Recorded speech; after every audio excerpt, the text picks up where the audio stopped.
এটাই পরীক্ষার পেপার।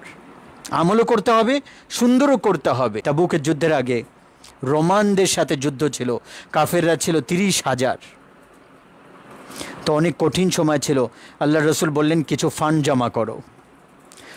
কিন্তু যে হোসেন আবু বকর রাদিয়াল্লাহু তাআলা আনহু সম্পদে আছে, ওইটা ওমর রাদিয়াল্লাহু তাআলা সম্পদে নেই। তো আল্লাহ রসুল প্রশ্ন পরিবর্তন করে দিলেন, যেটা ওই জায়গার প্রশ্নই না।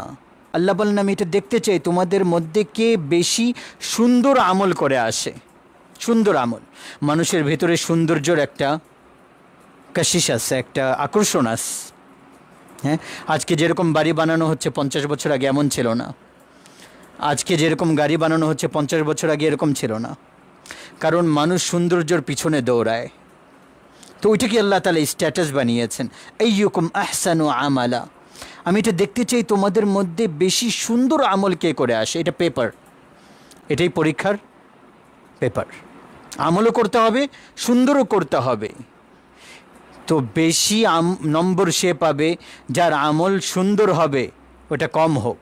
কিন্তু অনেক আমল সৌন্দর্য নাই, ওইটা আল্লাহর কাছে দাম নাই। এটা বোঝার জন্য একটা ঘটনা বলি। তাবুকের যুদ্ধের আগে রোমানদের সাথে যুদ্ধ ছিল, কাফেররা ছিল 30,000। তো অনেক কঠিন সময় ছিল। আল্লাহ রসুল বললেন কিছু ফান্ড জমা করো। তো ওমর রাদিয়াল্লাহু তাআলা আনহু সবসময় এটা চেষ্টা করতেন যে আমি আবু বকর রাদিয়াল্লাহু তাআলা আনহুর থেকে আমলে আগে বেড়ে যাই, কিন্তু কখনো পারতেন না। তো ওই সময় আবু বকর রাদিয়াল্লাহু তাআলা আনহুর সম্পদ একটু কম ছিল, ওমর রাদিয়াল্লাহু তাআলা আনহু বেশি ছিল। তো ওমর রাদিয়াল্লাহু তাআলা মনে এটা আসলো যে আজকে একটা দিন আবু বকর রাদিয়াল্লাহু তাআলা আনহুকে আমি পিছনে দিয়ে আমি আগে বেড়ে যেতে পারবো, আর না হলে আর কোনো দিন পারবো না।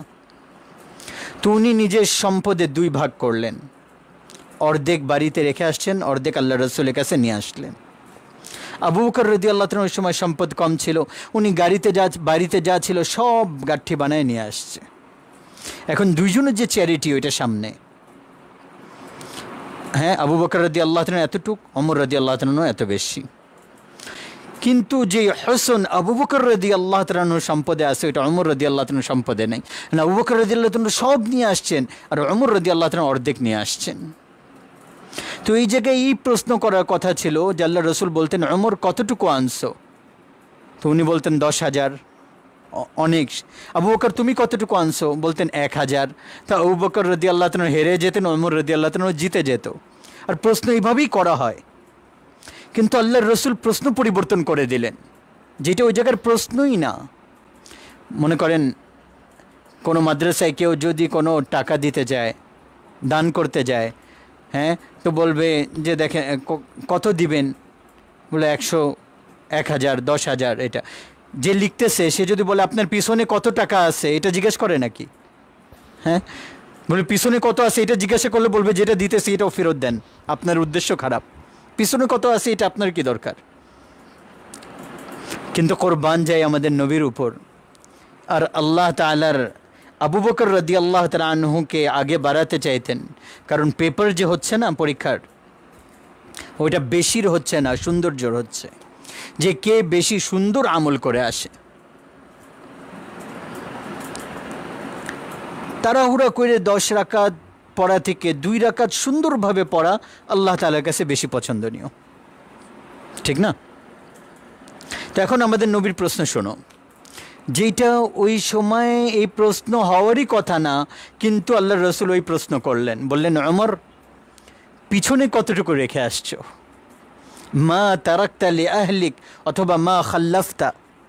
হযরত ওমর রাদিয়াল্লাহু তাআলা প্রথমে এমনি দাঁড়াইছিলেন, নিচে হয়ে গেলেন, আর মনে মনে বললেন ওমর তুমি শেষ।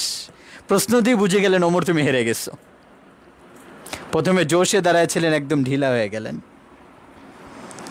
তারপর ঠান্ডাভাবে বললেন, ওই সময় উনি বুঝে গেছেন যে আল্লাহ নবী তো আমাকে হারিয়ে দিল। তো হালকাভাবে বললেন ইয়া রাসূলুল্লাহ অর্ধেক রেখে আসছি, অর্ধেক নিয়ে আসছি, অর্ধেক ঘরওয়ালাদের জন্য রেখে আসছি, অর্ধেক নিয়ে আসছি। আবু বকর মা খাল্লাফতা মা তারাকতা লি আহলিক, তুমি কতটুকু রেখে আসছো? বললেন ইয়া রাসূলুল্লাহ তারাকতুল্লাহ ওয়া রাসূলাহু, আমি তো ঘরে আল্লাহ তার রসুলকে রেখে আসছি, বাকি সব নিয়ে আসছি। এখন আবু বকর রাদিয়াল্লাহু তাআলার যে এতটুক ছিল ওইটা এত হয়ে গেল, ওমর রাদিয়াল্লাহু তাআলা এত ছিল এটা এতটুক হয়ে গেল। তো ওমর রাদিয়াল্লাহু তাআলা বললেন, লা নাসবিক আবাদা, আমি কখনো তোমার থেকে আগে বাড়তে পারবো না। তো আমল, তো বলতেছিলাম যে ইলম যেটা, এটা আল্লাহ তাবারক ওয়া তাআলা বান্দাকে দেন, শিখতে হয় এটা।